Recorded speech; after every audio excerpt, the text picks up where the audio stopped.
کل 93 انسان قربان کرنے تھے، لیکن شرط یہ تھی کہ انسان نوجوان اور خوبصورت ہوں، جن میں آدھی لڑکیاں اور آدھے مرد ہوں، جبکہ ایک بچہ شیرخوار ہو۔ شکنتلا نے تیاری شروع کر دی اور کالی کے مندر میں بڑے ہال کے بیچوں بیچ کالی ماتا کے بت کے نیچے یہ عمل کرنے کی ٹھانی۔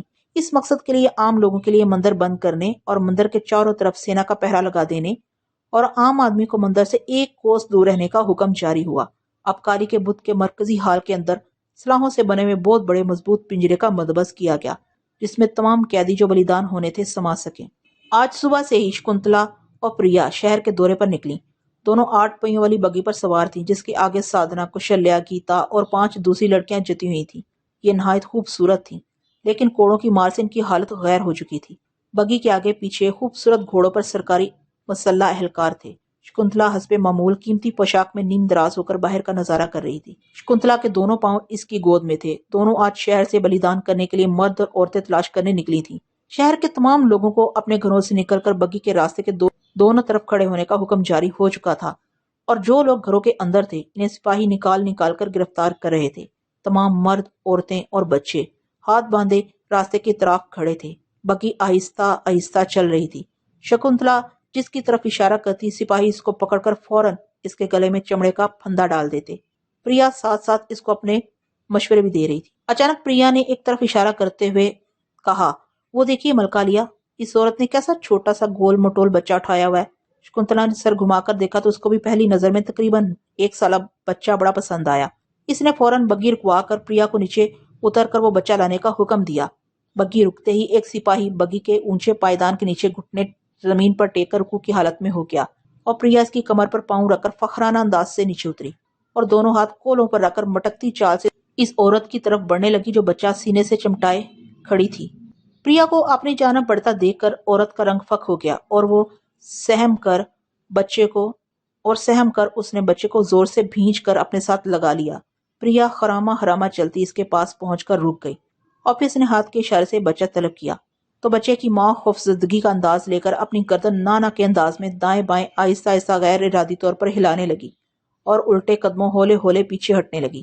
تو پریا نے ایک دم دونوں ہاتھوں سے بچہ پکڑ کر اپنی جانب کھینچا، لیکن وہ عورت بھی بچے پر اپنی گرفت مضبوط کر چکی تھی۔ اب بچہ اپنی ماں اور پریا دونوں کے ہاتھوں میں تھا، دونوں اسے اپنی طرف کھینچ رہی تھی۔ شکنتلا دونوں ہتھیلیاں تھوڑی کے نیچے رکھ کر کوہنیا بگی کے کنارے پر رکھے یہ دلچسپ منظر دیکھ کر مسکرا رہی تھی۔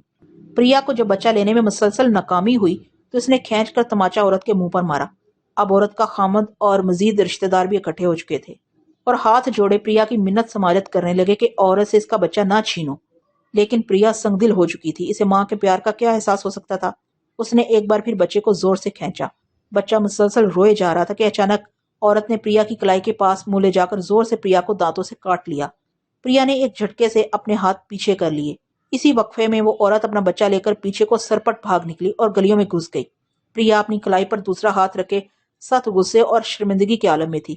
اس نے فوراً سپاہیوں کو اشارہ کیا تو کئی گھڑ سوار اور پیدل سپاہی اس عورت کے تعاقب میں چل پڑے۔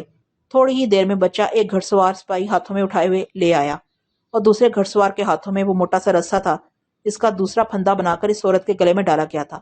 وہ عورت گھوڑے کے پیچھے کسٹتی آ رہی تھی۔ یہ صورتحال دیکھ کر اس عورت کے تمام عزیز رشتہ دار اور اہل شہر پریا کی منت سماجت اور رحم کی درخواست کرنے لگے، لیکن اب پریا کی سنگ دلی سر اٹھانے لگی تھی۔ اس نے سپاہی کو بچہ کنیزوں کے حوالے کرنے کا حکم دیا اور عورت کو اسی حالت میں ساتھ رکھنے کا کہہ کر واپس چل پڑی۔ بگی کے پاس پہنچ کر رکی تو ایک پیادہ پھر گھٹنے زمین پر ٹیک کر بیٹھ گیا، اور پریا اس کی کمر پر پاؤں رکھتے ہوئے رونت کے ساتھ بگی پر چڑھ گئی۔ سارے شہر کا چکر لگانے کے بعد شاہی سوائی مطلوبہ انسان لے کر محل کی طرف چل پڑی۔ سواری کے پیچھے وہ تمام مرد عورتیں جن کے گلے میں چمڑے کے پٹے ڈالے تھے گھوڑے کے پیچھے بندھے ہاتھوں کے ساتھ آ رہے تھے۔ شکنتلا اور پریا خوابگاہ سے ملحقہ خفیہ قید خانے میں قیدیوں سمیت آ چکی تھی۔ منتر کے لیے قیدیوں کے قتل عام کی ریہرسل شروع ہونے والی تھی۔ پریا شکنتلا کی مددگار تھی۔ تمام قیدی جن میں مرد اور عورتیں تھیں ان کے ہاتھ گردن کے نیچے رکھ کر گلے سے ساتھ باندھے گئے تھے، اور دونوں ٹخنوں میں بھی مضبوط ڈوریاں بندھی تھیں۔ تمام کے تمام فرش پر پڑے تھے۔ پریا نے کوئلے کے ساتھ بڑا سا دائرہ منڈل کی طرح زمین کے اوپر بنا دیا اور شکنتلا اس کے اندر بیٹھ گئی اور خنجر ہاتھ میں پکڑ کر منتر پڑھنے لگی۔ ایک لڑکی اپنے سامنے لٹا لی۔ اس کا منہ دونوں نے جان بوجھ کر کھلا رکھا تھا تاکہ اس کے تڑپنے کا صحیح لطف لیا جا سکے اور چیخو پکار سے بھی لذت حاصل کر سکے۔ لڑکی خوف سے لرز رہی تھی۔ پریا نے اس کے کپڑے پہلے ہی اتار دیے تھے۔ لڑکی مکمل طور پر اڑیاں منڈل کے اندر پست کے بل پڑی تھی۔ اب شکنتلا نے خنجر لڑکی کے پیٹ پر رکھا اور آہستہ آہستہ اس کو دائیں سے بائیں پھیرتے ہوئے پیٹ کے اندر پیوست کرنے لگی۔ لڑکی نے ایک زوردار چیخ بلند کی اور تڑپتے ہوئے منڈل سے باہر آ گئی۔ خون تہانے کے فرش پر پھیلنے لگا۔ لڑکی جو بندھے ہوئے ہاتھ پاؤں کے ساتھ قید خانے کے فرش پر لوٹ پوٹ ہو رہی تھی، مرغے بسمل کی مانت پھڑکنے لگی۔ پریا نے اسے دونوں پاؤں سے پکڑ کر گھسیٹتے ہوئے دوبارہ دائرے کے اندر جا پھینکا اور اپنے گھٹنے لڑکی کے اوپر رکھ دیے۔ شکنتلا نے پھر خنجر پیٹ کے اوپر پھیرنے کی کوشش کی تو لڑکی پھر تڑپ اٹھی۔ پریا تو ٹھیک ہی کہتی تھی، کالی کے مندر میں تو یہ لوگ اکیلے میرے قابو میں نہ آتے۔ اب موجودہ تجربے کی روشنی میں ہم کالی کے مندر میں جاپ کرنے سے پہلے مکمل انتظام کریں گے۔ یہ کہتے ہوئے جھلا کر شکنتلا نے پھڑکتی لڑکی کی گردن پر خنجر تیزی سے پھیر دیا۔ تازہ بہتا خون دیکھ کر اس کی حالت خراب ہو رہی تھی۔ اس نے بڑی مشکل سے خود پر قابو رکھا تھا، لیکن آخر ضبط نہ کر سکی اور خون پینے لگی۔ شکنتلا کو جانوروں کی طرح خون پیتا دیکھ کر قیدیوں کی حالت اور ابتر ہو گئی۔ پریا بھی خوفزدہ ہو گئی اور کپکپانے لگی۔ ذبح ہونے والی لڑکی خوب تڑپنے کے بعد اب آخری جھٹکے لے رہی تھی۔ پریا نے بھی اتنا خون آشام منظر اور شکنتلا کا یہ روپ پہلی مرتبہ دیکھا تھا۔ خون پینے کے بعد شکنتلا کھڑی ہو گئی اور مسکرا کر پریا کو دیکھنے لگی۔ پریا دل میں ڈرنے لگی۔ پریا کو شکنتلا کا یہ روپ بہت ڈراؤنا لگا تھا۔ شکنتلا مسکراتے ہوئے ایڑی کے زور میں گھومی اور شیش ناگن کا روپ اختیار کر گئی اور فرش پر پڑے تازہ خون میں لوٹنے اور غسل کرنے لگی۔ خون میں لوٹنے کے بعد اس نے زور سے پھنکار ماری اور شکنتلا کے جسم پر اب خون کا نشان تک نہ تھا۔ وہ نئے خوبصورت شاہی لباس میں 16 سگار کی بالکل خوشگوار اور تازہ لگ رہی تھی۔ کالی دیوی کے مرکزی ہال میں شکنتلا سامری کے بنائے ہوئے منڈل میں اپنا جاپ شروع کر چکی تھی۔ سامری اس جاپ کی براہ راست نگرانی کر رہا تھا اور پریا شکنتلا کی مدد کے لیے اس کے پاس موجود تھی۔ وہ قیدی بھی موجود تھے جن کا بلیدان کیا جانا تھا۔ باقی تمام قیدی ایک بڑے پنجرے کے اندر تھے۔ پہلے تجربے کی صورت میں قیدی پھڑکتے ہوئے منڈل سے باہر نہ نکل جائیں اور بے قابو نہ ہوں، ان کے ہاتھ پاؤں انتہائی مضبوطی سے باندھ دیے گئے تھے اور ان قیدیوں کو علیحدہ علیحدہ لکڑی کے تختے پر مضبوطی سے کس دیا گیا تھا، جس کی وجہ سے اب ان کی حرکت ناممکن تھی۔ شکنتلا آسانی سے خنجر اپنی مرضی کے مطابق چلا سکتی تھی۔ سارے مندر کے گرد دور دور تک رکشا بل کا پہرا تھا۔ کوئی غیر متعلقہ شخص نزدیک نہ آ سکتا تھا۔ شکنتلا اب تک کئی قیدی کامیابی سے ذبح کر چکی تھی۔ مندر کے حال میں خون ہی خون نظر آ رہا تھا۔ سامری قریب ہی ایک کرسی پر بڑا جمان انتہائی چوکنا تھا۔ پریا ایک قیدی کے بلیدان کے بعد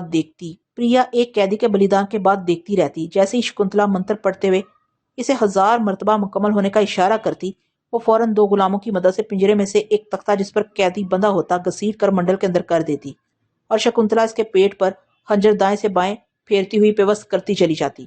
تکلیف کی شدت سے قیدی پھڑکنے کی ہر ممکن کوشش کرتا، لیکن منہ بند ہونے اور مضبوط ڈوریوں کی وجہ سے صرف تھوڑا سا کسمسا کر رہ جاتا۔ تکلیف کی شدت اور موت کے خوف سے اس کی آنکھیں باہر ابل آتی، لیکن ملکہ شکنتلا جو کہ پتھر دل تھی، اس کے ہاتھ نہ رکتے۔ وہ مکمل پیٹ چاک کر کے ہاتھ سے زندہ تڑپتے قیدی کی انٹڑیاں باہر نکال کر رکھ دیتی اور الٹا ہاتھ اندر گھسیٹر کر اس کا دل ہاتھ سے پکڑ کر باہر نکالتی اور اپنے دانتوں سے چبا ڈالتی۔ حال میں مکمل خاموشی تھی اور حال کی دیواروں کے ساتھ بنی ہوئی رنگ برنگی مورتیاں اور کالی زبان نکالے بت اندھیرے میں خوفناک منظر پیدا کرا تھا۔ حال کے دروازے پر پونم اور کملا مستعد کھڑی تھی اور مندر کے گرد و نواح میں بلگرام تمام انتظامات کی نگرانی کر رہا تھا۔ باقی ریاست کو کانوں کان خبر نہ تھی کہ کالی کے مندر کے اندر کیسا گھنونا اور انسان کش کھیل کھیلا جا رہا ہے۔ بیروں کی شکتی حاصل کرنے اور کالی دیوی کو رام کرنے کے لیے یہ عمل ابھی 3 دن مسلسل جاری رہنا تھا اور آج تو پہلا دن ہے۔ اوجل جاپ کے مکمل ہوتے ہی گرو نارائن اپنی جگہ سے غائب ہو گیا۔ اب آگ کے شعلے اس پر کوئی اثر نہ کر رہے تھے، لیکن منتر پڑھنے سے قبل جو آگ اس کے جسم کو کچھ جھلسا چکی تھی، اس کی تکلیف سے ہی اس کی چیخیں نکل رہی تھی۔ سامری اس کی موت کو یقینی جان کر جا چکا تھا، لہٰذا گرو نارائن آہستہ آہستہ شعلوں سے باہر آیا اور کالی کے مندر کی طرف چل پڑا تاکہ کوئی نیا پلان بنا سکے۔ اپنی کوٹری میں پہنچ کر وہ لیٹ گیا۔ اس کو جاپ ادھورا رہ جانے کا بہت قلق تھا۔ مکمل ہونے کی صورت شکنتلا اس کی داسی بن جاتی اور وہ مہان ہو جاتا، لیکن اب اس کے لیے یہی کافی تھا کہ سامری کے خیال میں وہ زندہ جل چکا تھا۔ اس نے تہیہ کر لیا تھا کہ وقت ضائع کرنے سے بہتر ہے کہ دوبارہ منڈل بنا کر جاپ شروع کر دیا جائے، کیونکہ اب سامری اس کی طرف سے غافل تھا۔ لہٰذا اگلے دن وہ ایک حکیم سے جلے حصے پر لیپ کرنے کی دوا لے آیا، اس کو سارے شریر پر مل لیا، جس سے اس کو سکون آ گیا۔ رات گئے تک وہ کافی آرام محسوس کرنے لگا۔ اب اسے پھر کسی حرامی بچے کی تلاش تھی۔ اس مقصد کے لیے مندر کی کسی داسی کا پتہ چلانا ضروری تھا، کیونکہ اکثر مندروں میں داسیاں پنڈت پجاریوں کی ہوس کا نشانہ بنتی رہتی تھی۔ تھوڑے دن مندر میں گزارنے کے بعد اسے ایسے بچے کا پتہ چل گیا جو کہ حرامی تھا۔ گرو نارائن نے اسے اغوا کر کے اپنی کوٹری میں باندھ کر ڈال دیا